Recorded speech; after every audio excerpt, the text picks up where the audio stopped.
November 28th, 2024. 1 Peter 5:7. Cast all your anxiety on him because he cares for you. Ephesians 3:16 through 19. I ask that out of the riches of his glory he may strengthen you with power through his Spirit in your inner being, so that Christ may dwell in your hearts through faith. Then you, being rooted and grounded in love, will have the power together with all the saints to comprehend the length and width and height and depth of the love of Christ, and to know this love that surpasses knowledge, that you may be filled with all the fullness of God. Psalm 107:21 through 22. Let them give thanks to the Lord for his loving devotion and his wonders to the sons of men. Let them offer sacrifices of thanksgiving and declare his works with rejoicing. Psalm 55:22.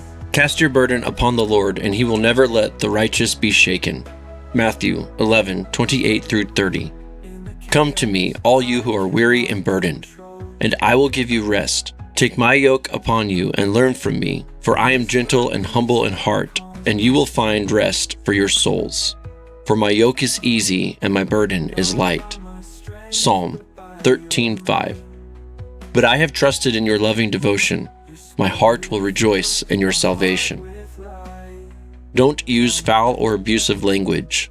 Let everything you say be good and helpful, so that your words will be an encouragement to those who hear them. Ephesians 4:29. Reflection. The greatest battlefield we each have is found within our mind. So much of what makes our days go by happens completely outside of our control. Yet, instead of embracing what we are responsible for, we often invalidate our responsibilities to obsess over the details which we cannot change or affect. God's loving devotion covers us sufficiently even when the details are overwhelming or catastrophic. We do not need to rely on our feeble understanding to have the comprehension of exactly what God has done and continues to do on our behalf, and for the establishment, protection, and persistence of his unity to us. It's this very loving devotion that we meet him through Christ with open arms, open hearts, and open hands, letting go of our wickedness to be embraced by his holiness. We release our burdens, letting them fall at the feet of Jesus, and hold firm to his easy yoke that binds us to the work of heaven and the burden of mercy which lives and moves and breathes through grace. In him alone, we move from total shame and sin and into total acceptance and freedom. Christ being the waterfall of grace that we walk through, and God's persuasion to meet him on his terms in the forever of his eternal dwelling.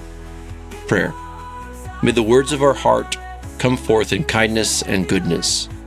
May we speak of your helpfulness and grow encouragement in the minds of those who hear our words.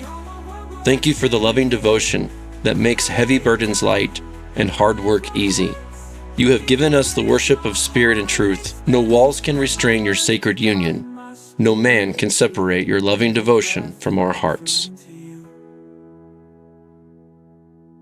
Height and depth, length and